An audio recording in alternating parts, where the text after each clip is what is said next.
If there's one tool that I recommend outside of traditional strength training equipment for grapplers and MMA athletes, it is the sandbag. The reason is the sandbag is an awkward object. It's one of the strongman implements that makes lifting much more difficult than using a traditional barbell or dumbbell. In terms of transfer to MMA and grappling, I believe you get better transfer with a lot of the lifts because of this awkwardness and the positions that you have to get into. Plus, you're able to work specific positions that you'll find yourself in when you're doing MMA and grappling. Plus, you'll be able to train the certain grips as well and develop the ability to resist someone breaking your posture.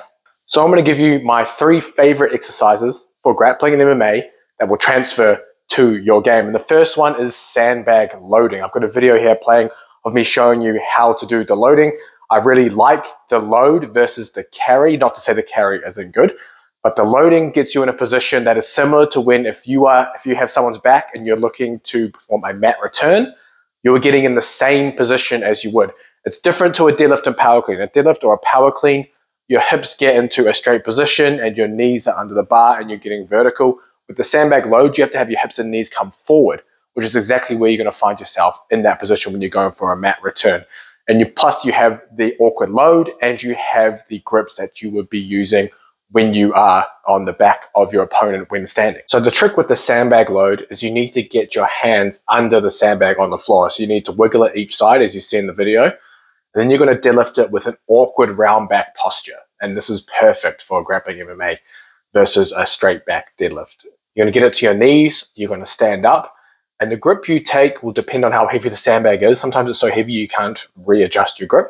But you can use your typical gable grip, hand on wrist, your seatbelt grip. You can use S grip. You can use just your monkey grip without your hands being attached, which will absolutely crush your forearms and grip strength, which is perfect.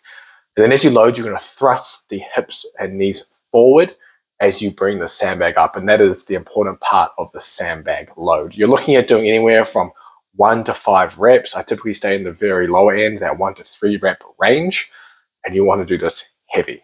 The second exercise is a carry, and it's the bear hug carry. Now, I'm showing you some grips on the screen. This is the benefit of using the bear hug carry, is you can use the grips that you're going to use when you're grappling.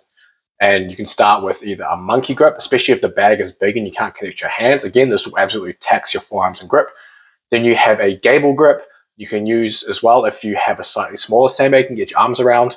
You have your seatbelt grip you can use.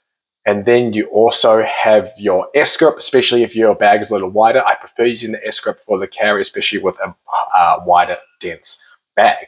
Now, as you can see in the video, I started off the bench on this one. You can start from the floor as well. Obviously, you're going to be able to deadlift it and then carry it. I just like going for the bench because it's easier to set your grips. Once you're in this position, you're literally just going to walk. And you're trying to resist that breaking of posture that the bag is going to do, pulling your upper back down. You'll find yourself trying to round over, but you want to be able to keep that nice big chest as you continue walking. Now, the third exercise is very similar. It is the fireman's carry. Instead of carrying the bag in front, you're going to carry it on your shoulder. You'll find that your core, your obliques, and your abs get absolutely taxed doing something like this. And the great thing about the fireman's carry is you need to basically load it onto your shoulders. So you're doing a hybrid sandbag load, having to get the hips and knees in front, thrust the bag up as you land it on your shoulder. Again, you need to do these heavy, and you're just going to walk. Same thing, trying to keep and remain the upright posture. If you're unsure what kind of sandbag to get, do not get one of those normal sandbags that have handles and that cylinder shape. 1, they don't go heavy enough. And 2, you don't want handles all over the bag when you're doing things. And they're not big enough to be able to do these things with. You need to get a sandbag that you filled yourself. The one I recommend is the Iron Mind Tough as Nails sandbag. I'll put a link down in the description. That is the one I use and I've used for many years. It is my favorite sandbag, durable. You can fill it however you want. Obviously, there are other options out there. I think Rogue Fitness has one as well in various sizes. But I really like the Iron Mind sandbag. It's used by professional strongmen, so it's good enough for them, good enough for me to use and to stay durable.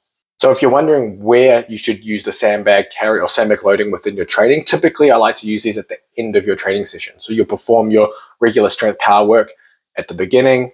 As you move through, you might do some kind of hypertrophy style training if you need it, and then you'll finish with your carries. The reason you do these carries and loading near the end is because they're so taxing. If you do these at the very beginning, you're not going to have much energy to put towards your strength power training throughout your workout. Typically, I'm looking at anywhere from 2 to 3 sets because these are so taxing.